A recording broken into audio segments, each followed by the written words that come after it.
വയനാട്ടിൽ ഉരുൾപൊട്ടലിൽ ദുരിതമനുഭവിക്കുന്നവർക്ക് സഹായം അഭ്യർത്ഥിച്ചുള്ള മുഖ്യമന്ത്രിയുടെ ഫേസ്ബുക്ക് പോസ്റ്റിനെതിരെ വലിയ രീതിയിലുള്ള ദുഷ്പ്രചാരണമാണ് കഴിഞ്ഞ ദിവസങ്ങളിൽ നടന്നത്. മറുനാടൻ മലയാളി പോലെയുള്ള ചാനലുകൾ മുതൽ നിരവധി തീവ്ര വലതുപക്ഷ അനുഭാവികൾ ഇതിന് പിന്തുണയും നൽകിയിരുന്നു. പണമെല്ലാം പിണറായിക്കുള്ളതാണെന്നും അർഹതപ്പെട്ടവരുടെ കയ്യിൽ എത്തില്ല എന്നും സഹായങ്ങൾ പരമാവധി നേരിട്ടെത്തിക്കുക എന്നുമൊക്കെയായിരുന്നു ഇക്കൂട്ടർ പ്രചരിപ്പിച്ചത് പച്ചക്കള്ളമാണെങ്കിലും ഇത് ചിലരിലെങ്കിലും ഒരു സംശയത്തിന് ഇടവരുത്താം. അതുകൊണ്ട് എന്താണ് CMDRF അഥവാ chief ministers distress relief fund എന്ന് നമ്മൾ എല്ലാവരും അറിഞ്ഞിരിക്കണം. CAG ഓഡിറ്റിന് വിധേയമായ 100% സുതാര്യത ഉറപ്പുവരുത്തുന്ന ഒരേ ഒരു ഫണ്ടാണ് CMDRF. പ്രകൃതി ദുരന്തങ്ങളിൽ ദുരിതം അനുഭവിക്കുന്ന അർഹരായ കുടുംബങ്ങൾക്കും വ്യക്തികൾക്കും അപകടത്തിൽപ്പെട്ട ബന്ധുക്കളുടെ ജീവൻ നഷ്ടപ്പെട്ടവർക്കോ ഗുരുതരമായ രോഗങ്ങളുള്ളവർക്കുള്ള വൈദ്യ ചികിത്സയ്ക്കോ ആശ്വാസം നൽകുന്നതിനുള്ള അടിയന്തര സഹായ പദ്ധതിയാണ് മുഖ്യമന്ത്രിയുടെ ദുരിതാശ്വാസ ഫണ്ട്. ഈ ഫണ്ടിലേക്ക് വ്യക്തികൾക്കും സ്ഥാപനങ്ങൾക്കും സംഘടനകൾക്കുമെല്ലാം സംഭാവന നൽകാം.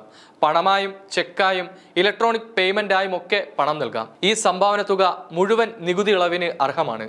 അടിസ്ഥാന ജീവിത സൗകര്യങ്ങളുടെ അഭാവത്തിനും തീപിടുത്തം, വെള്ളപ്പൊക്കം, ചുഴലിക്കാറ്റ്, കടൽ മണ്ണൊലിപ്പ്, ഉരുൾപൊട്ടൽ, മറ്റു ദുരന്തങ്ങൾ എന്നിവ ബാധിച്ചവർക്കും ആശ്വാസം നൽകുന്നതിനായി രൂപീകരിച്ച ഒരു പൊതു ഫണ്ടാണ് CMDRF. ഒരു പൊതു സ്വഭാവമുള്ള വിദ്യാഭ്യാസ, സാംസ്കാരിക, ചാരിറ്റബിൾ സ്ഥാപനങ്ങൾ അത്തരം ദുരന്തങ്ങളാൽ ബാധിക്കപ്പെടുകയും അവരുടെ സ്വത്തിനുണ്ടായ നാശനഷ്ടങ്ങൾ പരിഹരിക്കാനും സാധാരണ അവസ്ഥയിലേക്ക് തിരികെ എത്താൻ അവരുടെ സാമ്പത്തിക സ്ഥിതി അവരെ പ്രാപ്തരാക്കുന്നില്ലെങ്കിൽ ഫണ്ടിൽ നിന്നുള്ള സാമ്പത്തിക സഹായത്തിന് അവർക്ക് അർഹതയുണ്ട്. പരമ്പരാഗത മേഖലയിലെ മാത്രം എംപ്ലോയീസ് സ്റ്റേറ്റ് ഇൻഷുറൻസ് സ്കീമുകൾ അല്ലെങ്കിൽ എംപ്ലോയീസ് പ്രൊവിഡന്റ് ഫണ്ട് സ്കീമുകളിൽ ഉൾപ്പെടാത്ത യൂണിറ്റുകളിൽ തങ്ങളുടെ നിയന്ത്രണത്തിന് അതീതമായ കാരണത്താൽ ജോലിയിൽ നിന്ന് പുറത്താക്കപ്പെടുന്ന തൊഴിലാളികൾക്ക് ദുരിതാശ്വാസ നിധിയിൽ നിന്നും ആശ്വാസം നൽകാം. ഈ ഫണ്ടിൽ നിന്നുള്ള സാമ്പത്തിക സഹായം ഗവൺമെന്റിന്റെ മറ്റു പ്രത്യേക ദുരിതാശ്വാസ പദ്ധതികളുടെ പരിധിയിൽ വരാത്ത കേസുകളിലേക്ക് പരിമിതപ്പെടുത്തും. ഏതൊരു പൗരനും വിവരാവകാശ നിയമപ്രകാരം ആർക്ക് എപ്പോ എങ്ങനെ കൊടുത്തുവെന്ന് ഉറപ്പുവരുത്താവുന്ന ഒരു ഫണ്ടാണിത്.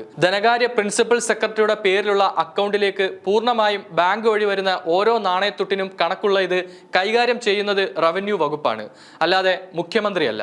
സ്വന്തം ഇഷ്ടപ്രകാരം ഒരു രൂപ പോലും ചിലവാക്കാൻ പറ്റാത്ത CMDRF വെബ്സൈറ്റിലെ ട്രാൻസ്പെറൻസി ബട്ടൺ ക്ലിക്ക് ചെയ്താൽ ഓരോ ദിവസവും വന്ന തുകയും ചിലവാക്കിയ തുകയും അറിയാൻ കഴിയും. അഥവാ എന്തെങ്കിലും തരത്തിലുള്ള ക്രമക്കേടുണ്ടായാൽ അത് CAG റിപ്പോർട്ടിൽ വരികയും സർക്കാർ മറുപടി പറയുകയും വേണ്ടിവരും. ഒരു സർക്കാരിന് ചെയ്യാനാവുന്ന കാര്യങ്ങൾക്ക് ശക്തിയും പിന്തുണയും നൽകുക. എപ്പോഴത്തെയും പോലെ ഇത്തവണയെങ്കിലും ദുരന്ത സാഹചര്യത്തിൽ മനുഷ്യരെ ചിതറിക്കാതിരിക്കുക. തെറ്റിദ്ധാരണകൾ ഒഴിവാക്കി നമ്മുടെ സർക്കാരിന് ചെയ്യാനാവുന്ന കാര്യങ്ങൾക്ക് ശക്തിയും പിന്തുണയും നൽകുക. മറ്റൊന്ന്, മുഖ്യമന്ത്രിയുടെ ദുരിതാശ്വാസ നിധിയിലേക്ക് മാത്രം സംഭാവന നൽകാൻ പറയുന്നതിന് കാരണം അത് നമ്മുടെ സർക്കാർ ആയതുകൊണ്ടാണ്. സർക്കാരിന് മാത്രമേ ഇത്രയും വലിയ ദുരന്തമുഖത്ത് എന്തെങ്കിലും ചെയ്യാനാകൂ എന്ന ബോധം നമുക്ക് ഓരോരുത്തർക്കും ഉണ്ടാകണം. സന്നദ്ധ സംഘടനകളോ കൂട്ടായ്മയോ ക്ലബ്ബുകളോ വ്യക്തികളോ സ്വന്തമായി നൽകുന്ന സംഭാവനകൾ എല്ലാവരിലും എത്തിപ്പെടില്ല എന്ന യാഥാർത്ഥ്യമാണ് നമ്മൾ തിരിച്ചറിയേണ്ടത്. അത്തരം സംഘടനകളും വ്യക്തികളും മുഖ്യമന്ത്രിയുടെ ദുരിതാശ്വാസ നിധിയിലേക്ക് സംഭാവനകൾ എത്തിക്കുകയാണ് വേണ്ടത്. സോഷ്യൽ മീഡിയയിൽ മുഖ്യമന്ത്രിയുടെ ദുരിതാശ്വാസ നിധിയിലേക്ക് സംഭാവന ചെയ്യാൻ വിശ്വാസമില്ലെന്നും സംഭാവന ചെയ്യരുതെന്നുമുള്ള സന്ദേശങ്ങൾ പ്രചരിക്കുകയാണ്.